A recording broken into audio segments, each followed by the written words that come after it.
The Brisker Rav, when he went traveled to Eretz Yisrael, unfortunately he went with his he had 5 sons and 2 daughters, but he lost his wife and 2 daughters. And there was a 7-year-old daughter of his that was very, very broken. She lost her mother. Well, can you blame her?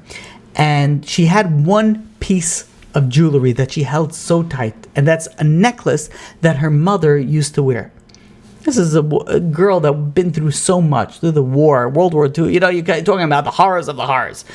And she escaped, and she got out, and she has one thing to remember: her precious mother. Her mother who she loved so dearly, her mother who never hug her again, never kiss her goodnight, never do anything. Can you imagine how much a little girl goes and desires? And all she had left of her mother is a broken necklace.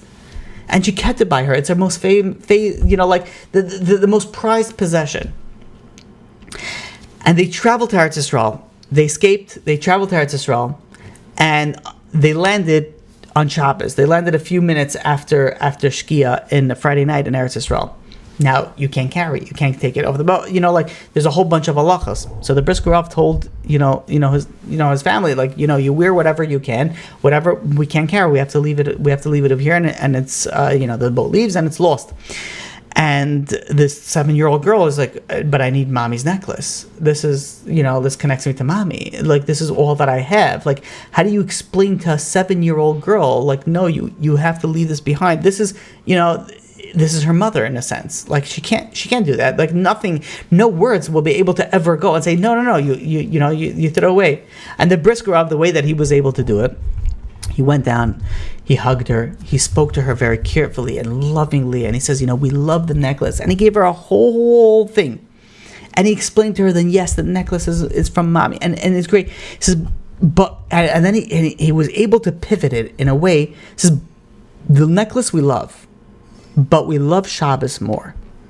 And he instilled it, and somehow he was able to convince the 7-year-old girl whose most prized possession was her mother's necklace.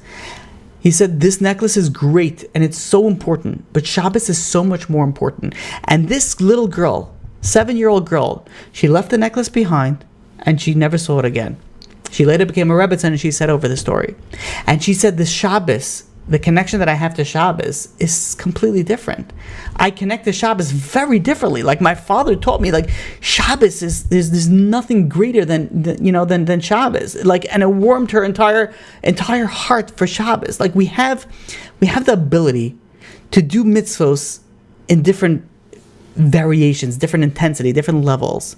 Right? We could keep the stuff, but once and the more that you make God real, you relate to the mitzvahs very differently. When Shabbos becomes real, when God becomes real, when Kashrus becomes, you do the mitzvahs very, very differently.